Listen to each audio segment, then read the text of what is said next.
Good morning বন্ধুসকল, মোৰ অন্য এটা মিনি ব্লগ চলে আপোনালোক সকলোকে আকৌ এবাৰ স্বাগত কৰিলোঁ। আশা কৰোঁ আপোনালোক সকলোৱে ভালে আছে আৰু ময়ো ভালে আছোঁ। চাল্লা ৰাতিপুৱাই আজি দিনটো একেবাৰে বেয়া বুলি ক'ব লাগিব, কাৰণ প্ৰথমটো এক ট্ৰিপতে তেলৰ পাল্টি হৈ গ'ল। এতিয়া আমাৰ চিংৰা খোৱা সময়।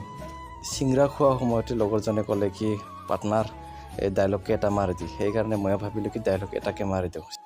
সকলোৰে চলি থাকে হাক দে, প্ৰপ'জ দে, ভেলেণ্টাইন দে, আল দে, বাল দে, আৰু আজি আমাৰ চিংৰা দে।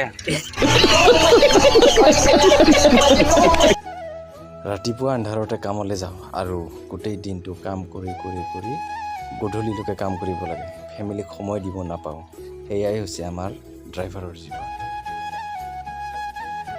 এতিয়া প্ৰায় 10টামান বাজিলে আৰু 10টা বজালৈকে আমি কাম কৰি আছোঁ। কোনো কথা নাই, এইটোৱে হৈছে মোৰ লাষ্ট ট্ৰিপ। এয়া চাই লওক, লোড দিছে, ইয়াৰ পিছত